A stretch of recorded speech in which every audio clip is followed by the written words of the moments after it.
आज तो जिमालिम पर रहमत निवास में आयो सब जने, सही बता रहे हैं। अच्छा चलो एक बात बता, पुरस्कार पकड़ेंगे तो हाथ, देखें ही आंखें, जीव की क्या जरूरत है, जीव तो हम ही चला रहे हैं। बेटा आवाज मत करा करो।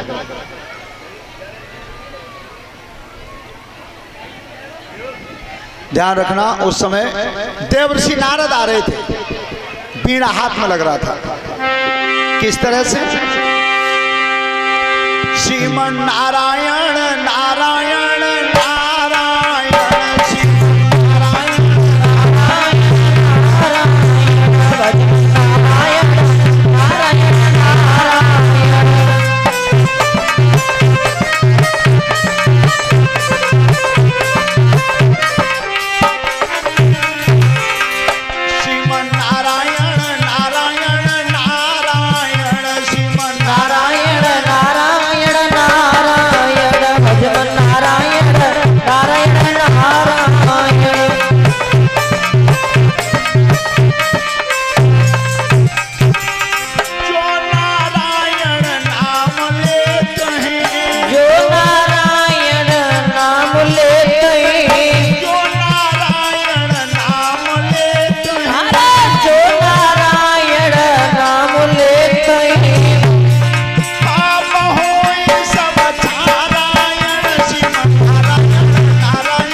से बैठाया, आइए महाराज।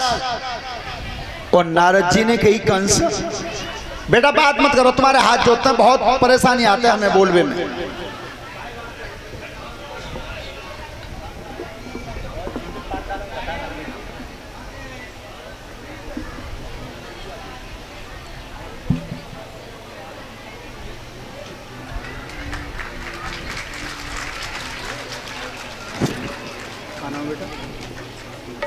अंकित सनोज चरण सिंह और अंकित कुमार सनोज चरण सिंह जी, उनकी तरफ से एक हारमाला और राधा कृष्ण की एक तस्वीर भेंट की है। परमात्मा सुख समृद्धि देता रहे, धर्म के काम पे आगे बढ़ाता रहे।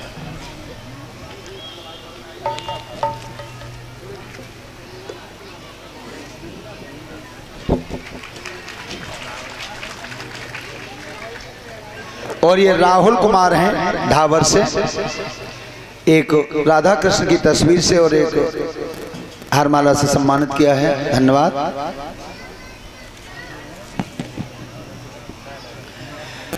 ध्यान रखना, देवर्षि नारद जी जब आए तो नारद ने पूछा कि महाराज वो काम वाले पत्ते पहले तक सूख गए हो। कंसन की महाराज सूख गए, कह रहे हो ठाणे बैठे चैनो ही ना है।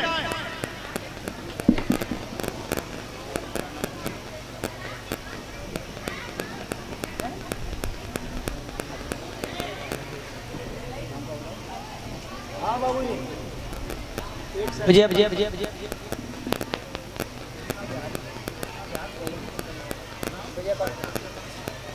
श्रीमान विजयपाल सिंह यादव, कृष्णा विहार कॉलोनी, सिकंदराऊ से व्यासपीठ के माध्यम से 200 रुपए से हमें सम्मानित किया है। धन्यवाद। परमात्मा सुख समृद्धि देता रहे।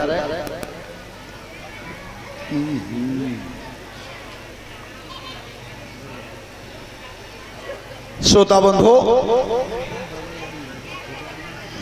तब कई कंस ने महाराज क्या बताएं, आकाशवाणी ने बताया था कि हमारी बहन के जो 8वीं संतान होगी वही मेरा काल बनेगी। तो नारद जी ने की, तो फिर तुम्हारी बहन के कोई संतान वही है, हमारा थोड़ी देर पहले आ जाते दिखाई देते, हाल तो बस देव ले गए हैं, तो फिर तुमने लौटा क्यों दिया है? कंस ने की महाराज 8वीं संतान होगी तभी मार देंगे। नारद जी ने की, कंस दोस्त मारो ना, काल चक्कर काट रो बिल्कुल। क्यों? तो नारद जी ने कमल का फूल हाथ में पकड़ा और कई इसके पंख गिनो, 1 2 3 4 5 6 7 8, अब आगे तिगनो 1 2 3 4 5 6 7 8, काउल में तिगनो 8 ही है। जब बच्चा बद के निकले जाओ तो वो 8 में बैठा हो, तो तिग निकला है तो जना 8 में बैठा हो। अरे महाराज तई तो मैं जानी है ना, अब तुम जानो चाहे मन जानो। नारद जी तो उठ के चले गए, क्योंकि उन्हें सांप लगाया, वो 2 घड़ी से ज्यादा नहीं रुकते हैं। और अब कंस उठ करके भागा, सो पीछे से आवाज लगाई, खड़े हो जाओ। बसदेव कांप गए, कहिए महाराज लाओ संतान को मुझे दे दो। आज वो बच्चा हाथ में पकड़ लिया पापी ने, और कर्म कौन सा किया है?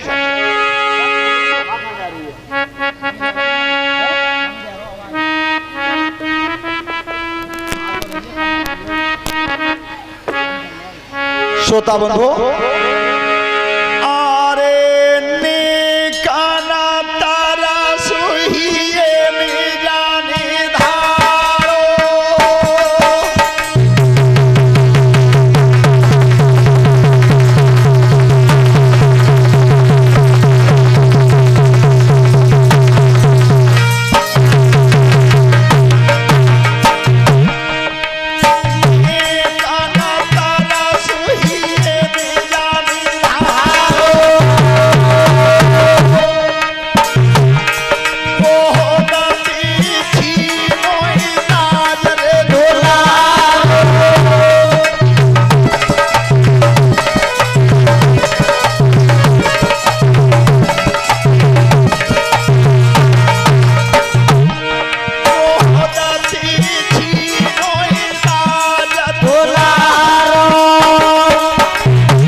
उस पुत्र को मार के फेंक दिया, वो सुतल लोक में चला गया। आगे चल के जब भगवान बचा के लाए थे तो इसी पहले पुत्र का नाम पड़ा था कीर्तमान। भगवान जब बचा के लाए थे तब। अब कंस को खतरा हुआ कि कोई सी संतान 8वीं है सकते है, तो एक आध किता हुआ कि छिप गई और बेकाल बन गई तो नहीं बच पाऊंगा। ध्यान रखना, अबोध बच्चे को मार दिया।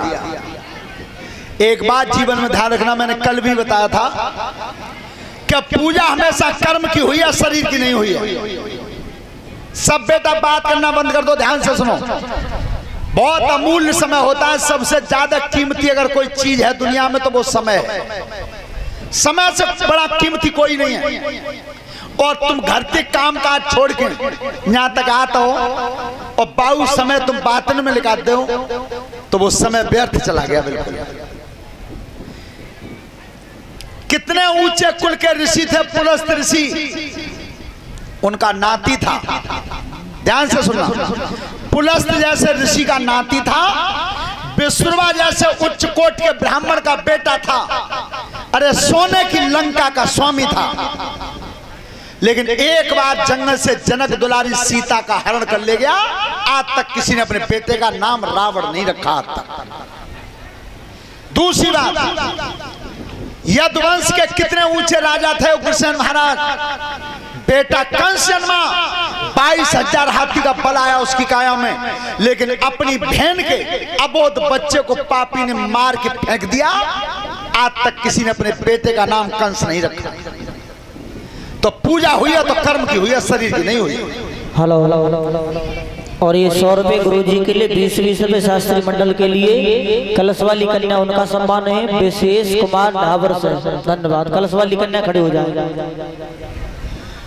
तो कंस ने अब विचार किया मन में,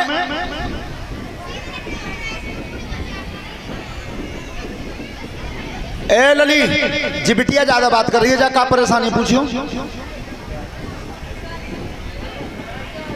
अब कंस को खतरा हुआ तो बहन बहनोई दोनों को बुलवाया, दोनों को बुलवाकर और मथुरा में कारावास बनवाया है। नहीं तो फिर इन्हें अलग बैठा रहो एक जगह।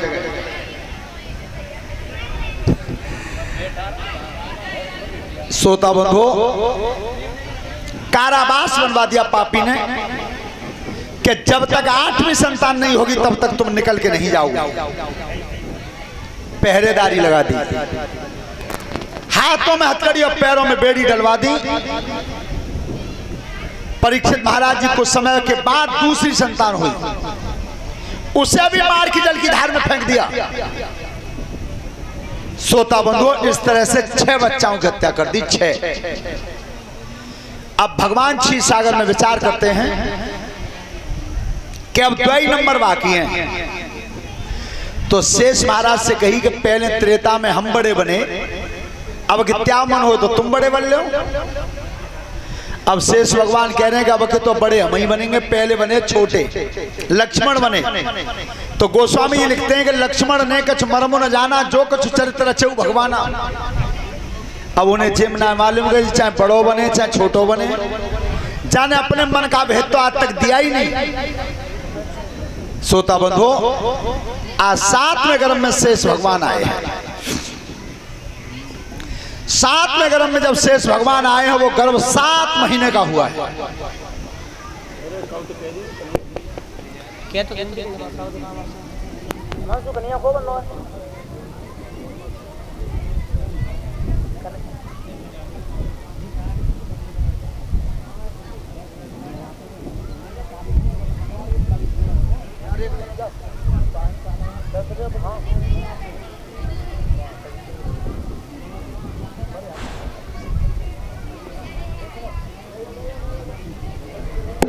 हेलो, ध्यान रखना, 7वें गर्भ में जब शेष भगवान आए हैं, वो गर्भ जब 7 महीने का हुआ है। तो भगवान विचार करते हैं कि अगर किसी तरह से भैया का जन्म हो गया और पापी ने उन्हें भी मार दिया तो मैं अकेले दुष्टों का सामना नहीं कर पाऊंगा। सोता बंधु, आज 7वां गर्भ जब 7 महीने का था जेल में, तो भगवान योग माया से कहते हैं, किस तरह से? अरे सुनो शारदा माता भवानी, और चली मथुरा को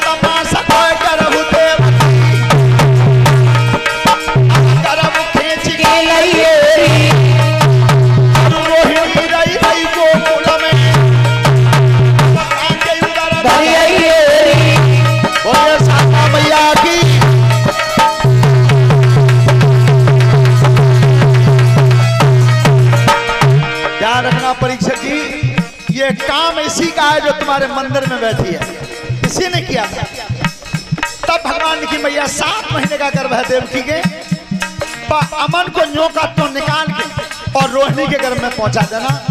मैया पर इतना ध्यान रखना, मेरी मैया पे धक्का नहीं आ जावे। क्या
अपना 7वां गर्भ रोहिणी के उदर में चला गया। और जैसे ही सवेरा हुआ, एक दासी ने जाके भाज के कही कंस से, महाराज। तो कंस है तो बैसू बहरे तो सुबानी की कैसे आप रही हो, क्या बात है। महाराज देखो तुम जी कहो में सोए गए हो, तो सोए तो है ना, बिल्कुल पहरे पर सावधान है। पर संध्या के समय में तुम्हारी बहन को रोटी देवे गई तो तुम्हारी बहन के उदर में संतान हती, और जब अब गई हूं तो अब न कंस जिम्मालिम परी मत बिजली चटक गई का आकाश थे, एकदम उठ के चलो चौखट में लगो, गिर गो फिर उठो फिर गिर गो। विचार करना, जिस कंस की काया में 22,000 हाथी का बल था, आज गलत कर्म पे पैर पड़ा तो बलहीन हो गया, बलहीन हो गया। और जाकर के देवकी से पूछी कि देवकी तेरे उदर में 7वीं संतान थी, वो कहां है, कहां है। देवकी ने दोनों हाथ जोड़े, भैया 6 मादे तुमने हाथ में, तो हम मुझे लगता है 7 और मर गो डरते। कंस की खुशी को ठिकाना नहीं दो, कहूं पांव धरे कहूं गिरे। देख 6 मादे हाथ में और 7 और मर गो डरते, एक और रहेगो बस, तोती बैर थोड़ी है, ये एक रहेगो का बस 4 मार के और तब चैन की सांस लूंगा। सोता बंधु, वो मारना किन्हें चाहता है, मारना किसे चाहता है। गोस्वामी जी ने लिखा है रामचरितमानस में अरण्यकांड में कि भ्रकुट विलास सृष्ट लय होई और सपने संकट परे न किसोई। भौं को पलक हिल जावे तो प्रलय आ जाती है, उसे मारने के चक्कर में। ध्यान रखना, कंस चला। अब भगवान विचार कर रहे हैं क्षीर सागर में कि अब की बार नंबर है हमारा। एक बात सब श्रोता बंधु ध्यान से सुनना, भगवान का न जन्म होता है न मरण होता है, और प्रकृति का यह नियम है जो जन्मेगा वो मरेगा, और इसीलिए उसका नाम है अजन्मा। अजन्मा, अजन्मा मतलब जन्म होता ही नहीं। अच्छा, जन्म नहीं होता इसीलिए उसका मरण नहीं होता। अच्छा, जब जन्म ही नहीं होता तो फिर 8वें गर्भ में कौन है, कुछ नहीं है। ये हरवंश पुराण में लिखा है, एक माया का गोला बना था केवल, बस कुछ नहीं था 8वें गर्भ में। केवल कंस को यह पता चल जाए कि मेरी बहन के 8वीं संतान है, बस। श्रोता बंधु, 8वें गर्भ का जब समय पूरा हुआ है तो परीक्षित जी वो महीना कौन सा था, वो तिथि कौन सी थी, और वो दिन कौन सा था। सभी प्रेम से ताली बजाते हुए भगवान के नाम का भजन बोलें। चलो।